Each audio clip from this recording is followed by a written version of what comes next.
I caught my sister in bed with my fiancé. Family forgave them, ambushed me at Christmas, and tried to reunite us. So I ghosted them forever and built a new life. Hey, Reddit.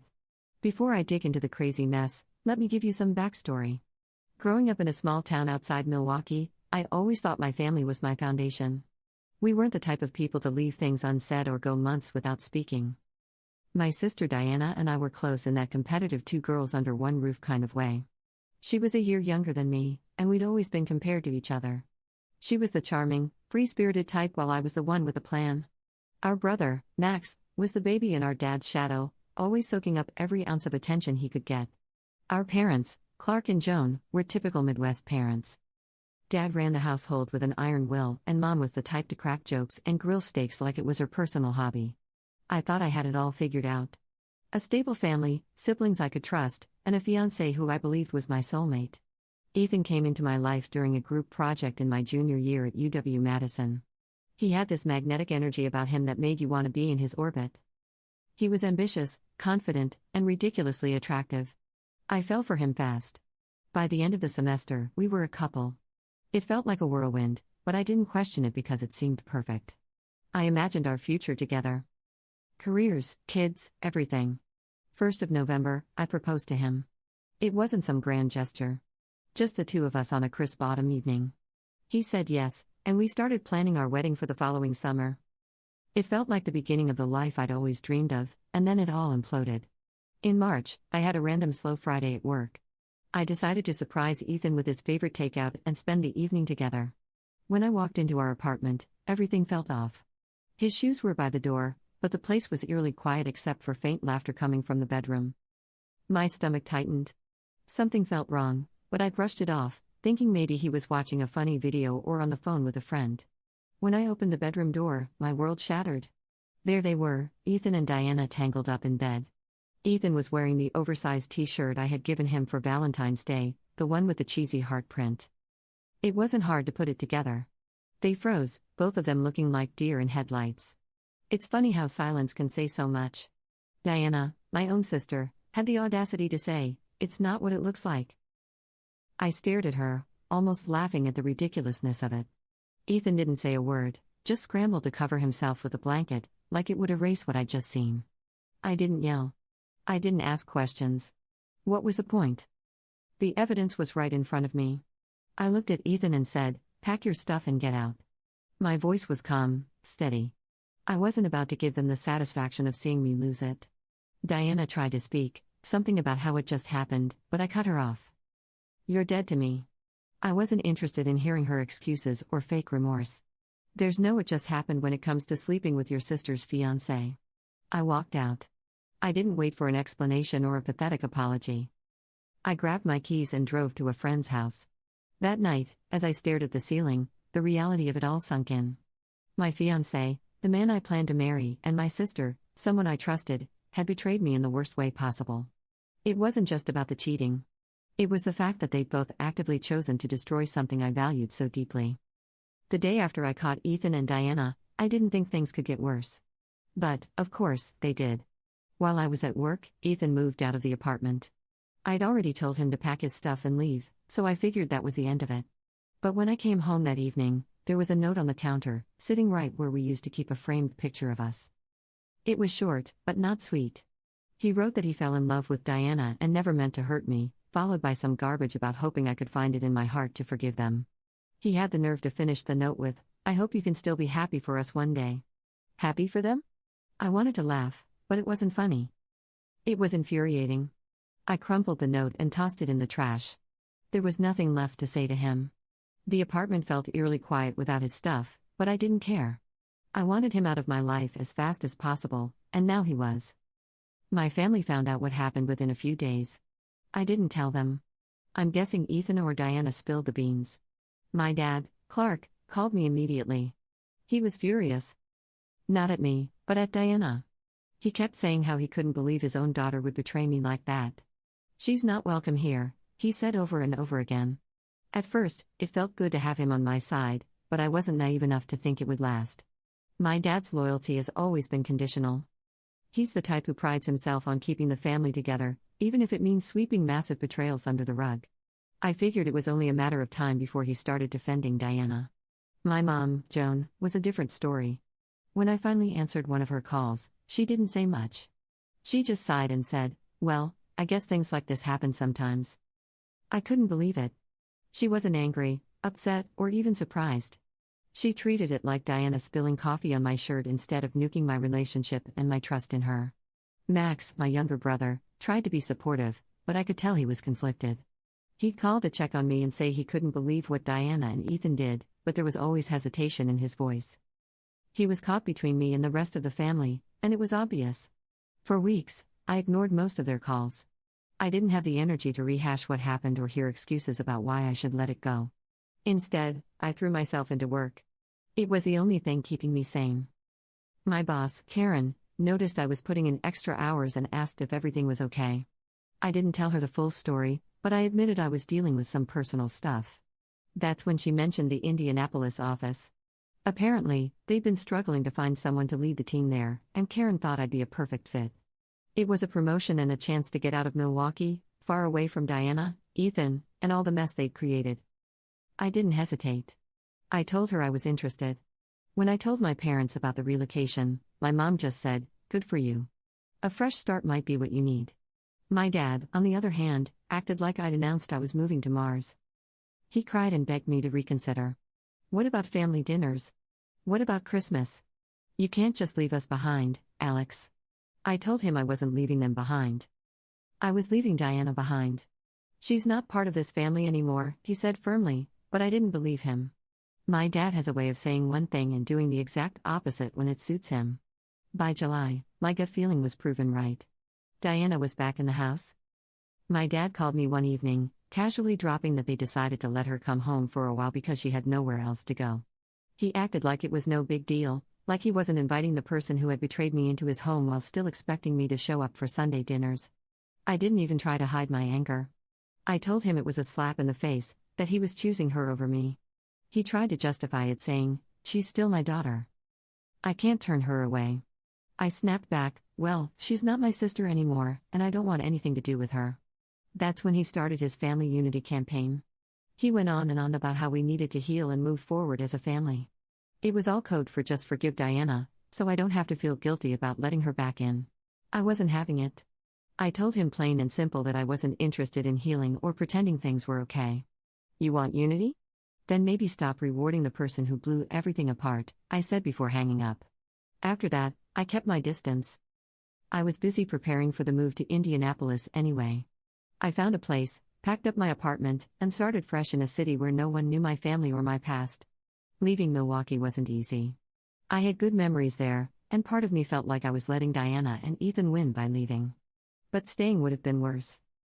Every street, every restaurant, every shared memory, it all reminded me of what I'd lost. Moving was the only way to truly start over. By the time I left, I'd all but cut ties with my family. I wasn't answering their calls or responding to their texts. Even Max's attempts to stay neutral didn't matter anymore. They'd made their choice by letting Diana back in, and I'd made mine by leaving them behind. I didn't know what the future would hold, but one thing was clear. I was done being the good daughter who always put family first. From now on, I was putting myself first. It was time to rebuild on my terms. By September, I had gotten comfortable with my new life in Indianapolis. Cutting ties with my family had been the best decision I'd made, even if it wasn't an easy one. Work was going well. I'd started to make some new friends, and the distance from all the chaos was exactly what I needed. Then my dad, Clark, called me. It was his birthday coming up, and he wanted me to come home to celebrate. I hesitated. My relationship with him had been strained ever since he let Diana back into the house. But he kept pushing, saying it would be just the immediate family and that he missed me.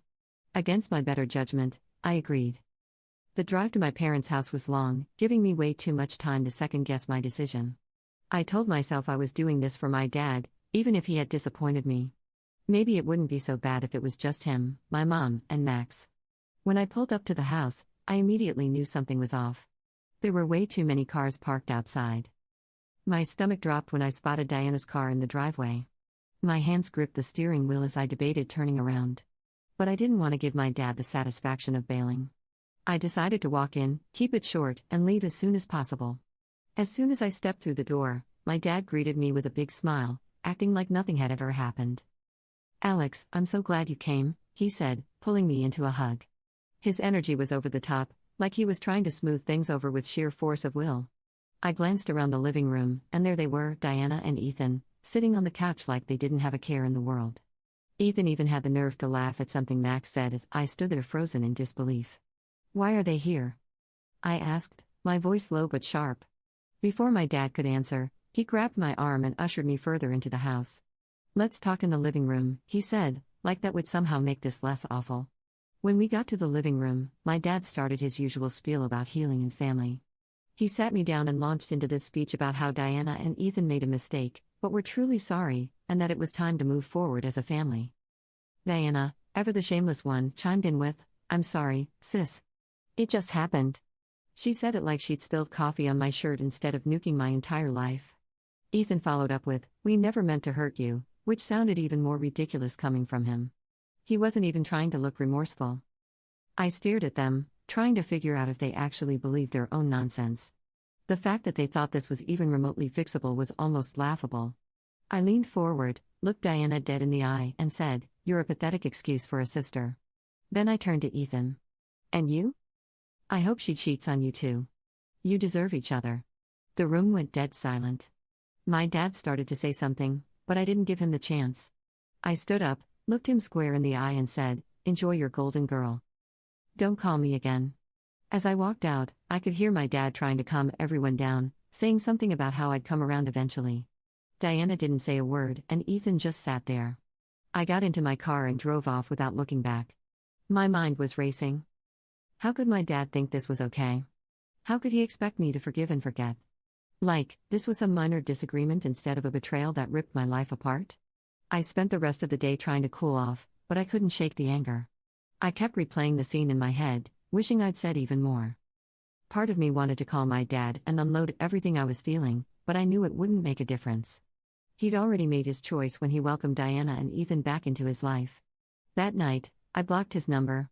I blocked Diana's too, even though she hadn't reached out in months. I figured it was only a matter of time before she or Ethan tried to clear the air again, and I didn't want to deal with it. For the next few weeks, I kept to myself. Work became my escape, and I threw myself into every project I could find. My coworkers probably thought I was just super dedicated, but the truth was I didn't know how else to channel my frustration. I stopped checking social media too. Seeing pictures of my family would only remind me of what happened, and I didn't need that kind of negativity. I told myself I was better off without them, but it still stung to know that the people I once trusted most had let me down so completely. Eventually, I started to feel a little better. The distance was helping, and I was slowly rebuilding my life. I told myself that I didn't need them, that I could create my own version of family with people who actually cared about me. But deep down, I knew this wasn't over. My dad wasn't the type to give up easily, and I had a feeling he'd find another way to drag me back into the drama. For now, though, I was content to keep my distance and focus on myself. Let them have their family unity. I'd rather be alone than surrounded by people who didn't value me. If they wanted to live in denial about what Diana and Ethan had done, that was their choice. I wasn't going to be a part of it. I didn't know what the future held, but one thing was certain. I was done letting them dictate my life. From now on, I was living on my own terms. By January, life in Indianapolis had become everything I hoped it would be. It felt good to be miles away from the chaos my family had created. I wasn't waking up every day angry anymore. I had space to breathe, think, and focus on myself. That's when Sam, my distant cousin, slid into my messages. I barely knew him. We'd only met a few times at family events over the years. And even then, I don't think we ever exchanged more than a few words. So when he messaged me out of nowhere saying he was moving to Indianapolis and could use some help settling in, I was skeptical. At first, I debated ignoring his message entirely. My family had proven time and time again that getting involved with them, even peripherally, was a mistake. But part of me felt bad. Sam hadn't done anything to me personally, and he might not even know the full story of what had gone down. Besides, he seemed genuinely nervous about moving to a new city alone. Against my better judgment, I agreed to help him. The weekend came, and I showed up at the address he sent me. It was a small apartment complex in a quieter part of town. And as I pulled into the parking lot, everything seemed normal. That was until I saw the U-Haul truck and two very familiar figures unloading boxes, Diana and my mom. But before I could, the front door of the apartment opened and out came my dad. He spotted me immediately and waved, like this was some sort of family reunion instead of a trap. "Alex, wait," he yelled, jogging toward my car. I put the car in park and stepped out, but I didn't move any closer. "What the hell is this?"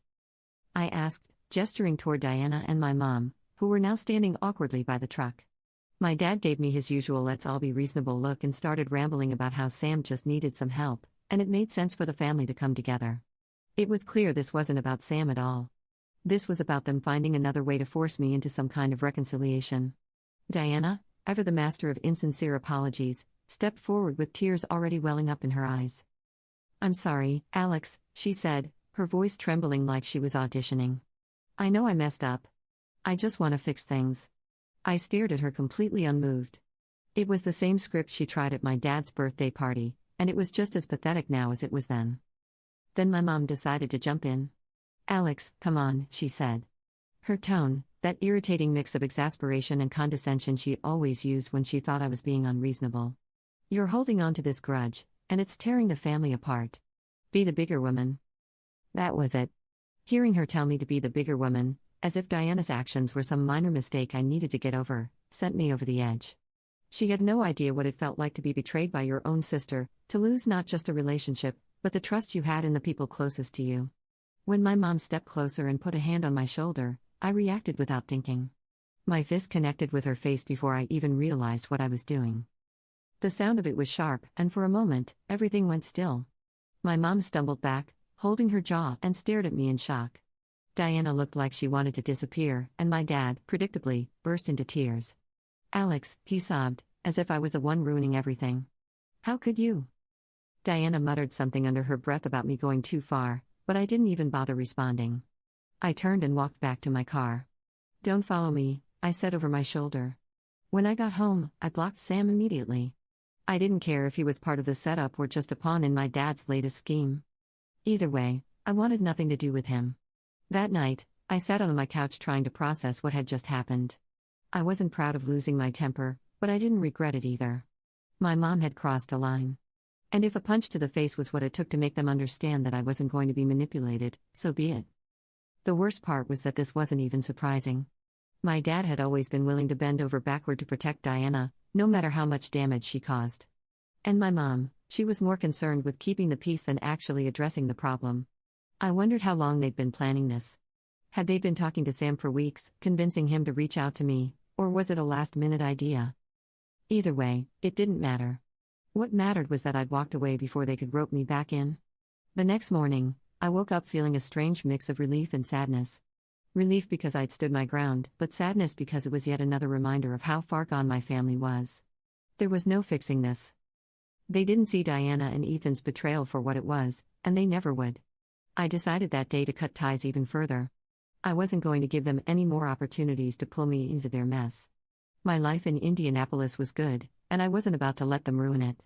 Whatever they wanted from me, closure, forgiveness, a return to normal, they weren't going to get it.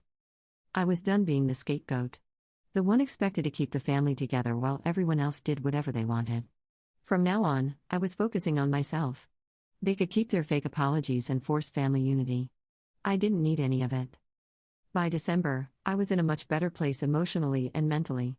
Life in Indianapolis was steady, and I had started dating Henry, 24 meters, a man who quickly became my rock.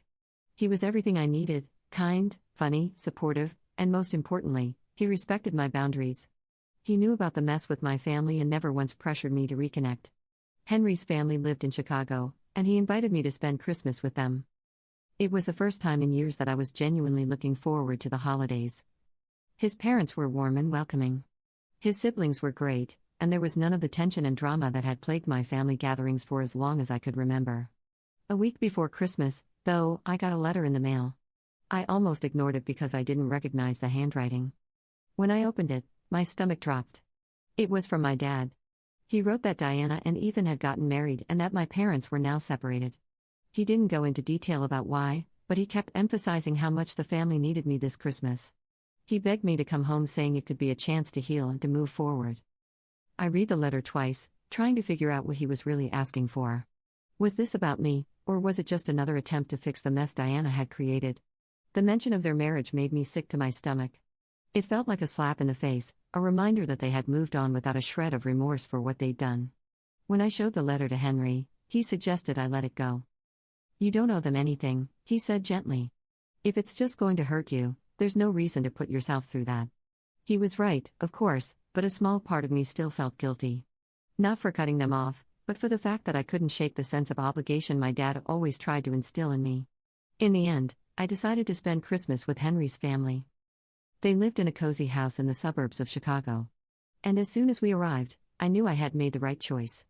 His parents greeted me with hugs, and his mom immediately started fussing over whether I liked hot chocolate or mulled cider better.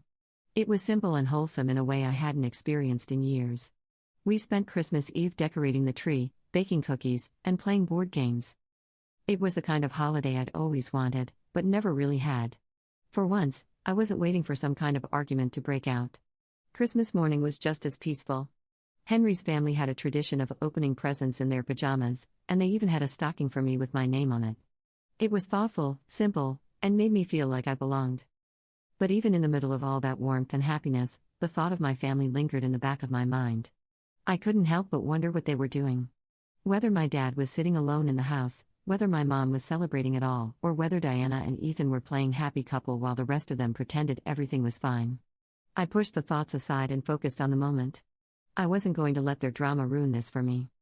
In January, just as I was settling back into my routine, I got an email from Max. I hadn't heard from him in months, so seeing his name in my inbox was a surprise. Against my better judgment, I opened it. Max wrote that my mom was now living in a motel, and Diana and Ethan were struggling financially. He didn't go into too much detail, but he hinted that Diana's work situation wasn't stable, and that Ethan was apparently unhappy in their marriage. I stared at the screen, trying to figure out why Max thought I needed to know any of this. Was he looking for sympathy? Did he expect me to swoop in and fix things? If so, he was going to be disappointed.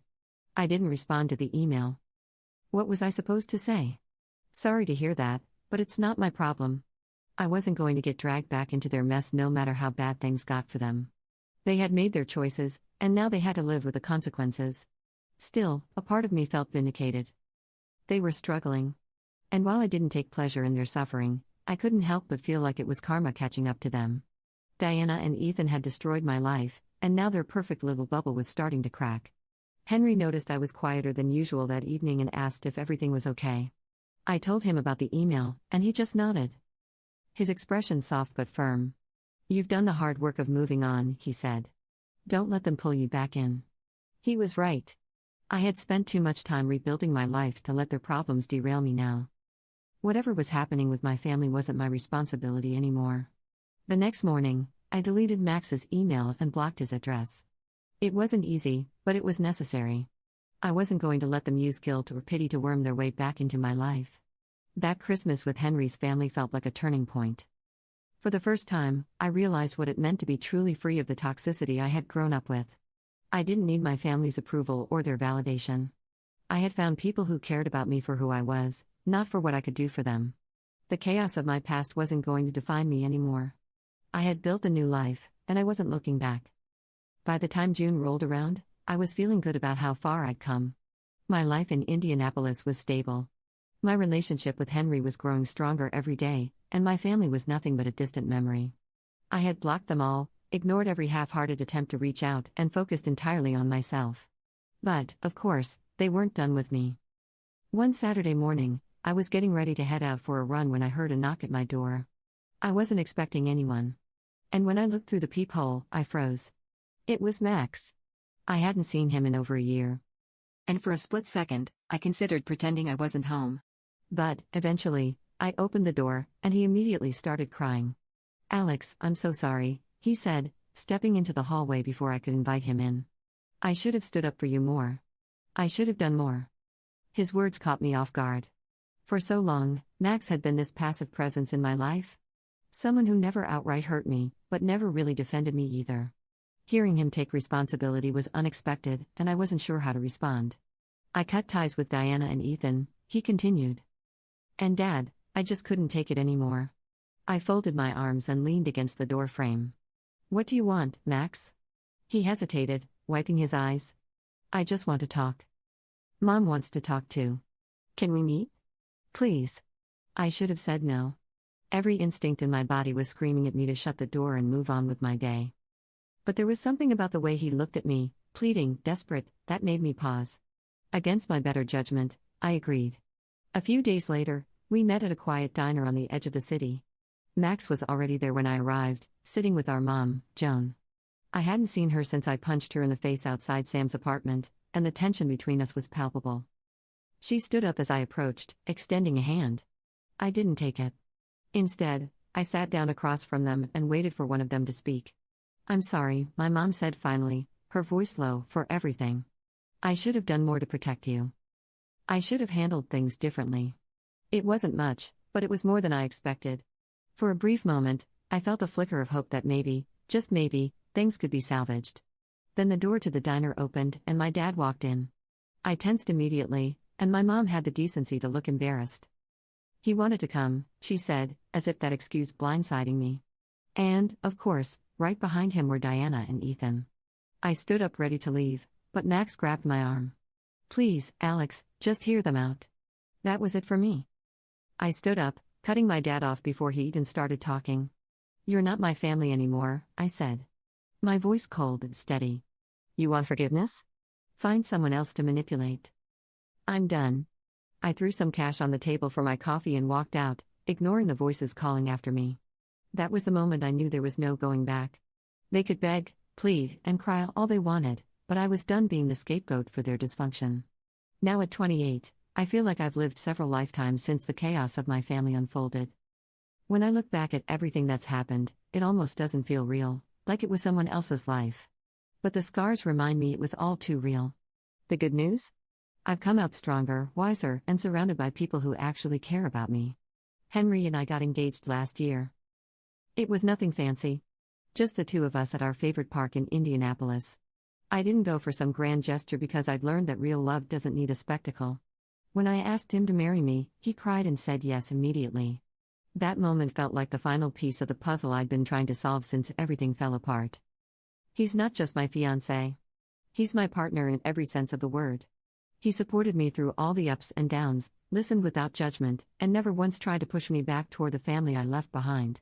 With him, I feel safe in a way I never thought possible after what Diana and Ethan did.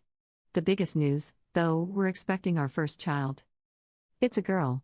And every time I think about holding her for the first time, I get this overwhelming mix of excitement and nervousness. I never thought I'd be ready for motherhood after the mess I grew up in, but Henry's confidence in us gives me hope.